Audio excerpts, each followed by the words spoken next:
Olá, sejam todos bem-vindos. Passo a passo para regularizar imóveis.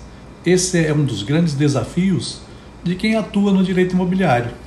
E claro, é possível regularizar uma situação fática para fazer com que o seu cliente tenha o nome devidamente registrado na matrícula do imóvel. Então, fique até o final desse vídeo para você saber os principais instrumentos e as principais formas de regularização de imóveis.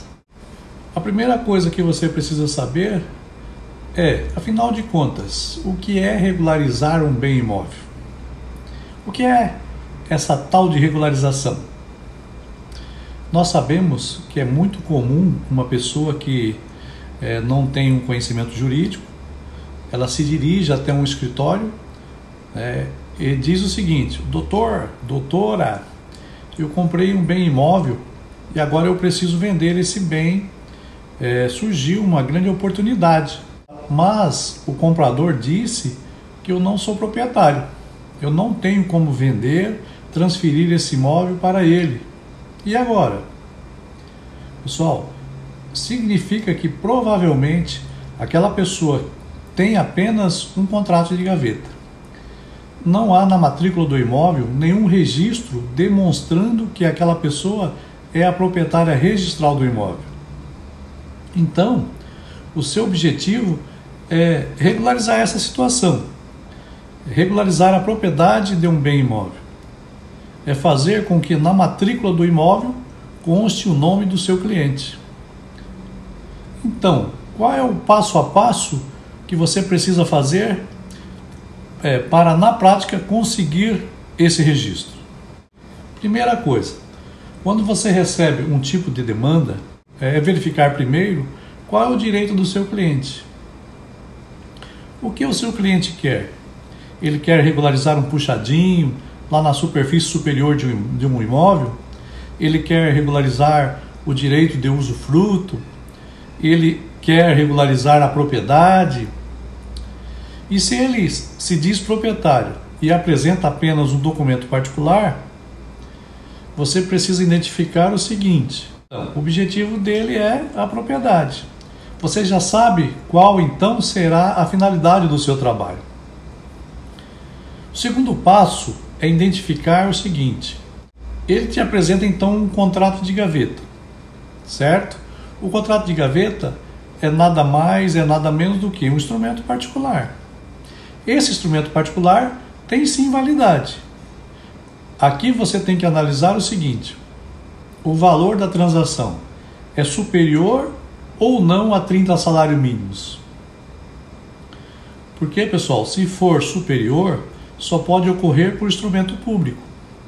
E se esse contrato, essa transação tiver um valor inferior a 30 salários mínimos, aí você vai pegar esse instrumento particular, se dirigir ao cartório de registro de imóveis para registrar. Mas ainda tem um detalhe: você precisa verificar se aquela pessoa que figura no instrumento como vendedora é a proprietária registral do bem imóvel. Porque se ela não for, nós temos aqui a venda por quem não é dono. Se eu não sou proprietário registral de um imóvel, eu não posso vendê-lo. Eu posso sim ceder os meus direitos possessórios, posso ceder eventuais direitos que advirão de um contrato de promessa de compra e venda, mas não posso transferir a propriedade porque eu não sou o proprietário registral. Então veja que os primeiros passos são identificar o objetivo do seu cliente, o tipo de direito que ele quer, identificar se há ou não há um instrumento, e se esse instrumento é público ou particular, e verificar se a pessoa que figura como vendedora em um instrumento é proprietária registral. Após analisar todas essas situações, você tem que verificar o seguinte: vamos imaginar então que o vendedor seja proprietário registral e que o valor é superior a 30 salários, mas há apenas um contrato de gaveta. Como o valor é superior a 30 salários mínimos e a lei exige um instrumento público quando o valor é acima de 30 salários mínimos, esse contrato de gaveta não tem força para transferir a propriedade. Mas isso não significa dizer que ele não tem validade. O contrato de gaveta tem validade, mas nesse caso a natureza jurídica dele será de promessa de compra e venda. Então, vamos lá. Você tem um proprietário registral de um bem imóvel que celebrou com o seu cliente um contrato por instrumento particular que tem a natureza jurídica de uma promessa de compra e venda, e o valor é superior a 30 salários mínimos. Nesse caso, você tem que exigir que o vendedor se dirija a um tabelionato de notas para lavrar a escritura pública de compra e venda. Mas o grande problema é que muitas vezes esse vendedor se recusa a se dirigir ao tabelionato de notas para lavrar essa escritura. E sabemos que somente essa escritura vai fazer com que o seu cliente consiga registrar na matrícula do imóvel o nome dele, certo? Então o que você vai fazer? Você tem em suas mãos a adjudicação compulsória.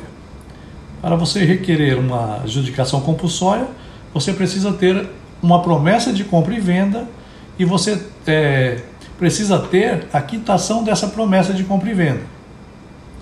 Se você tiver a promessa de compra e venda e tiver como provar a quitação desse instrumento, você então pode ajuizar uma ação de adjudicação compulsória que vai tramitar lá na vara civil. O objetivo da adjudicação compulsória é substituir a vontade do vendedor. É como o juiz dizer assim, ao final lá do processo: vendedor, você não quer assinar a escritura pública de compra e venda, mas o comprador provou para mim a existência de uma promessa de compra e venda e provou também a quitação. Então eu reconheço por sentença a promessa de compra e venda e a quitação. E essa sentença ela será considerada como um título e será levada ao registro imobiliário para ser registrada na matrícula do imóvel, e então o nome do comprador passará a constar como novo proprietário registral desse imóvel. Pessoal, a Lei 6.015 de 73, que é a Lei dos Registros Públicos, prevê lá no artigo 216b a possibilidade de o promissário comprador se valer da adjudicação compulsória extrajudicial, um procedimento que vai terminar no cartório de registro de imóveis. Ele também poderá obter ali o registro para que conste o seu nome como o proprietário registral daquele bem imóvel. Uma questão que acontece muito na prática não é que o vendedor não queira assinar a escritura pública, na verdade. Ele simplesmente não quer assinar porque o coitado já morreu. E os herdeiros não querem regularizar isso lá no inventário. E quando ocorre essa situação, muitos advogados muitas vezes ficam perdidos, sem saber o que fazer. E muitos habilitam o cliente lá no inventário para querer discutir essa situação. Pessoal, isso não se discute no inventário, ok? Então, se a ausência da escritura pública decorre do fato de o promitente vendedor ter morrido, você pode ajuizar a ação de adjudicação compulsória, mas agora uma ação de adjudicação compulsória contra o espólio do promitente vendedor. Aqui você precisa verificar duas situações também. Já houve o inventário? Já houve a partilha? Se a resposta for não, você vai requerer a adjudicação compulsória contra o espólio do vendedor, ok? Ah, mas não há inventários ainda. Não tem problema. A ausência de inventário não significa ausência de espólio. O espólio existe no exato momento da morte da pessoa. Então, você vai ajuizar a ação contra o espólio. E se houve o inventário e já houve a partilha, aí você deve ajuizar a ação de adjudicação compulsória ou requerê-la extrajudicialmente contra os herdeiros. Especificamente, pessoal, aqueles herdeiros que ficaram com aquele bem imóvel, ok? Mas vamos imaginar que a pessoa que figura como prominente vendedor, que figura como promitente vendedora nesse contrato não seja a proprietária registral. Você se dirige lá ao cartório de registro de imóveis e verifica que aquela pessoa não consta como proprietário naquele bem imóvel. Nós temos o proprietário registral que celebrou uma promessa de compra e venda com uma pessoa. E essa pessoa celebrou um contrato com o seu cliente. Aqui você tem que verificar o seguinte: essa pessoa que celebrou o contrato com o seu cliente quitou essa promessa de compra e venda? Se ela quitou, ela apenas transferiu para o seu cliente os direitos decorrentes dessa promessa de compra e venda. Então, nesse caso, você pode sim ajuizar uma ação de adjudicação compulsória, mas não contra essa pessoa que figura como vendedor no contrato, mas contra o proprietário registral. Nessa ação, você precisa demonstrar a promessa de compra e venda entre o proprietário registral e essa outra pessoa e o contrato dessa pessoa com o seu cliente. Então, você ajuiza a ação diretamente contra o proprietário registral. Vamos imaginar que você não tenha como comprovar isso. A pessoa apenas diz que foi ali verbalmente e comprou, mas na verdade não há nenhuma prova disso. Então você não poderá ajuizar uma ação contra o proprietário registral, ok? Você não consegue adjudicar porque você não consegue provar nenhuma relação entre o seu cliente e o proprietário registral. Mas Ivan, então o que fazer nesse caso?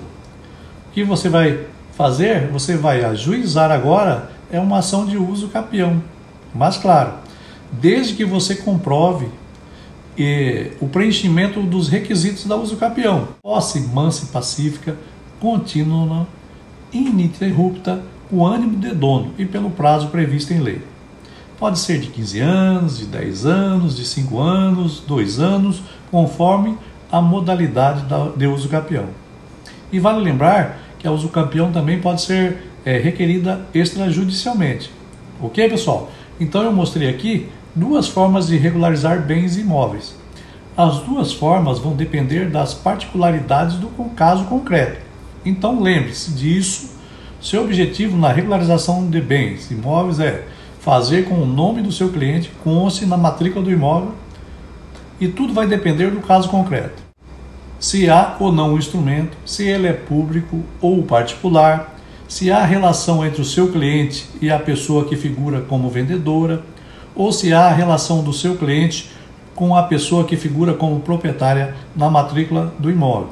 E tudo isso vai determinar se você deve ajuizar uma ação de adjudicação compulsória ou uma ação de uso capião.